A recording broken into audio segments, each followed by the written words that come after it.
Hey everybody! So in this video, I am going to, obviously it's going to be at the end, my new lineup projection, now that we know of the latest cuts. I think we're going to see, maybe not my lineup in the next game, but we're going to see the lineup that I think they're going to start with.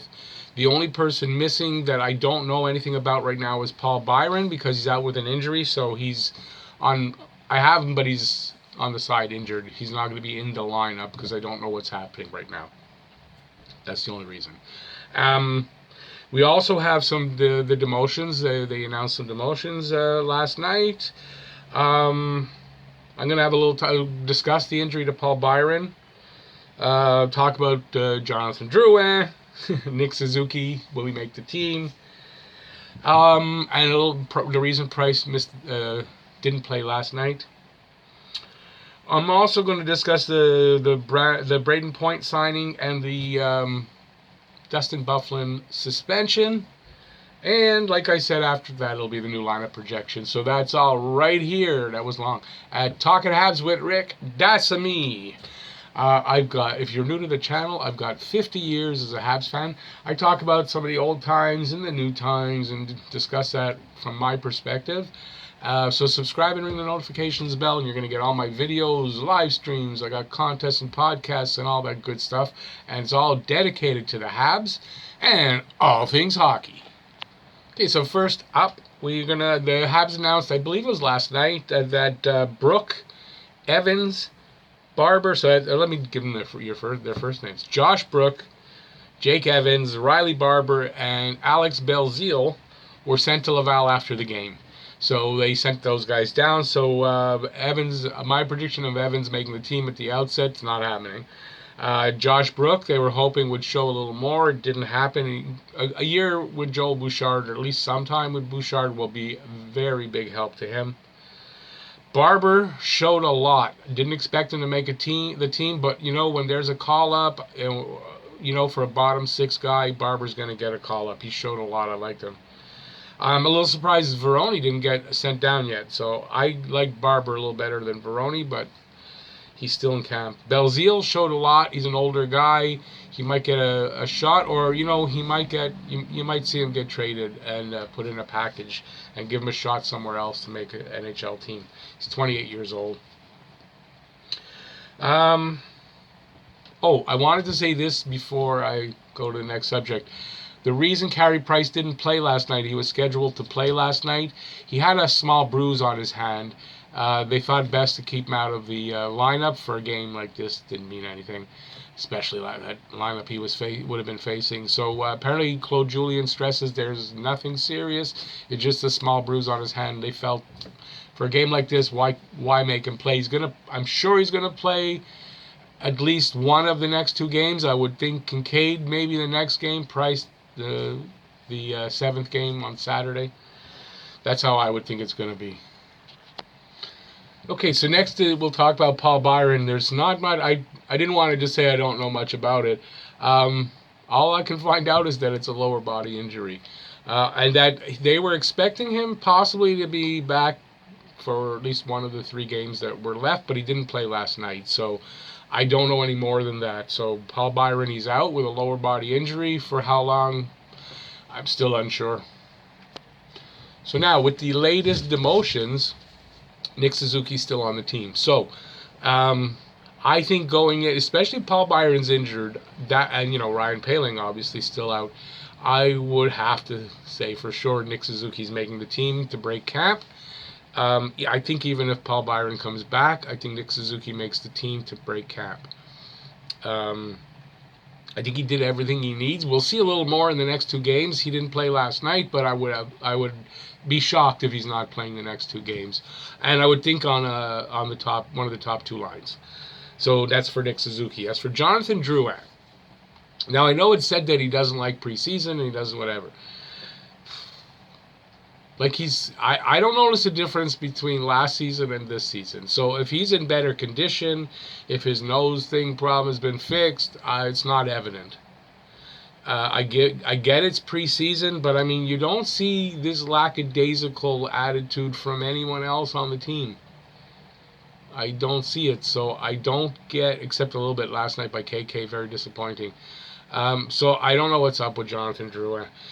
This Habs team needs this guy to show what he's got, and I just don't. He's so frustrating. It's Alex Galchenyuk #2 again, or same, and it's what it's proving out to be so far. So we'll see. The season starts really soon.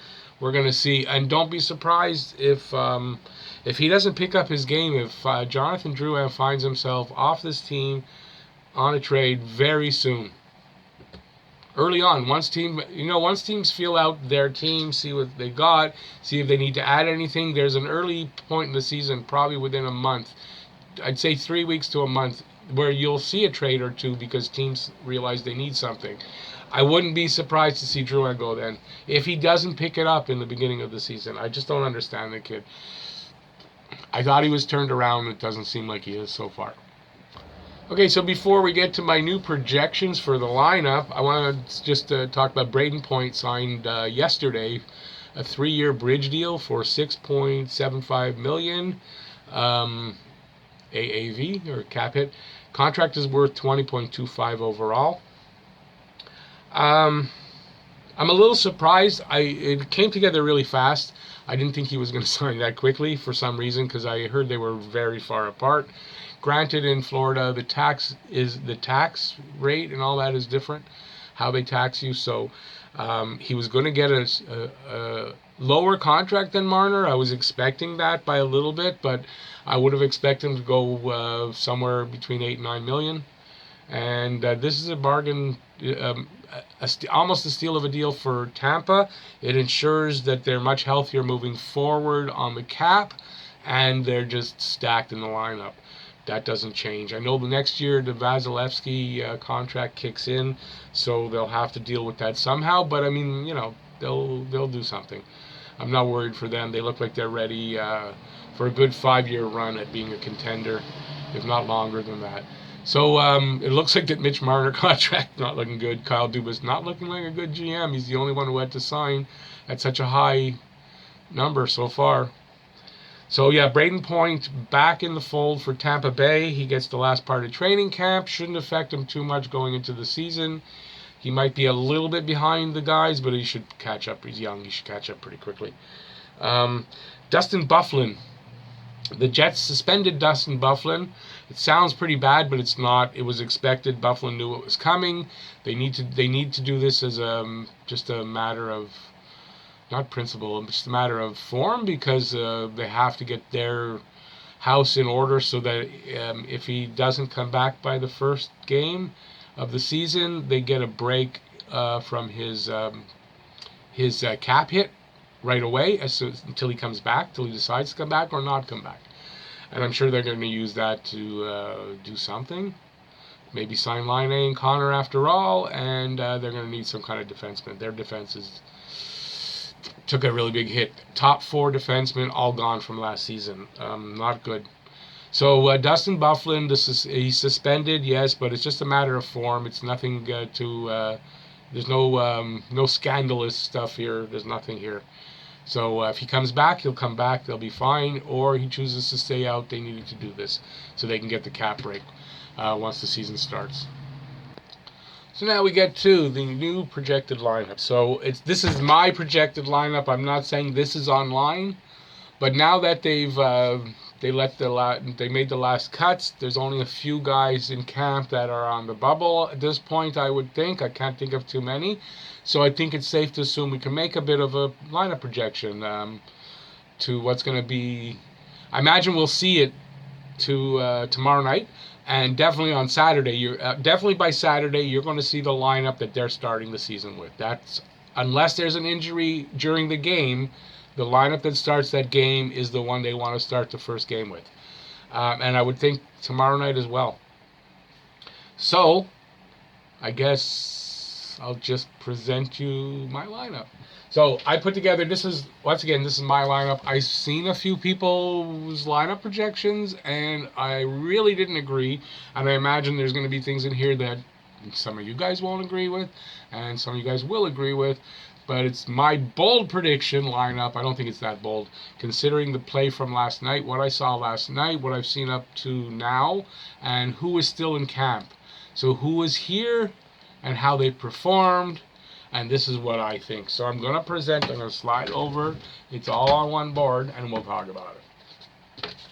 Hopefully we can see it all. Line number 1. Thomas Tatar on the left, Domi in the center, Galley on the right. Line number 2. Arturi Lehkonen on the left, Deneau centering, Suzuki on the right. Line number 3. Drouin on the left, KK in the center, Armia on the right. I'll talk about it though. I know you guys are going, I'll give you my reasoning. Line number 4, Cousins on the left. If Byron is healthy, I think Byron slots in there right now. Or if Suzuki doesn't make it, Byron slots in Suzuki's spot. He's listed on injured right now. I don't know any better than that. Thompson in the center. Thompson earned his spot last night. Thompson earned his spot to start last night. And Wheel over on the right. Wheel also earned a spot on this team, I think, with his play so far, but not in a higher spot than that. On the defense, extras. And not my favorite choice for extras, but the guys I kind of wanted aren't in camp anymore. So, Hudon and Pekka. I don't think Hudon's going to last the full season. Honestly, I don't. And I don't think Pekka either. I think there'll be call-ups, there'll be some moves, but this is what I think is going to start. On defense, first pairing, Mete Weber. Second pairing, Sherratt Petrie. Third pairing, Kulak. And on the other side, I think Folin and Fleury are neck and neck. I think both have reason to be there. And I think whoever doesn't make it to the actual 6th defenseman will be the 7th defenseman. I don't think Riley played himself onto the team. I really don't think Riley played himself onto the team in my eyes. Goaltending. Obviously, Carey Price. Keith Kincaid backing him up. And if need be, Lindgren will be the call-up, or unless they move him, I don't know. I don't know what you're going to get for him if you move him. I don't think there's a huge return if you move Lindgren right now. I think he backs up Primo, or Primo backs him up in Laval. And Lindgren's the first call-up if something happens to one of the first, Kincaid or Price. So, do me a favor, let me know what you guys think in the comment section about my lineup. Tell me if I'm crazy, if I'm not crazy, which players you agree with, which players maybe you don't agree with. And if you want to write out your lineup that you think, do so in the comment section. I'm really interested to see what you guys think of my lineup, and I'd like to see what changes you guys would make. So if you like this video, please give it a thumbs up. And while you're down there on the way to give it a thumbs up, if you haven't subscribed already, subscribe. And if you haven't rang that notifications bell, why don't you do that, and you'll get notified of all of my videos, my live streams, my Saturday night live stream. Again, I didn't do any ads. I'm not going to do it now. I think about it right at the end. And yeah, you'll get all my videos, podcasts, all that kind of stuff. And it's going to give you your daily fix of Bleu Blanc Rouge. That's right here at Talking Habs. Thanks for watching, and go Habs, go! Bye, y'all.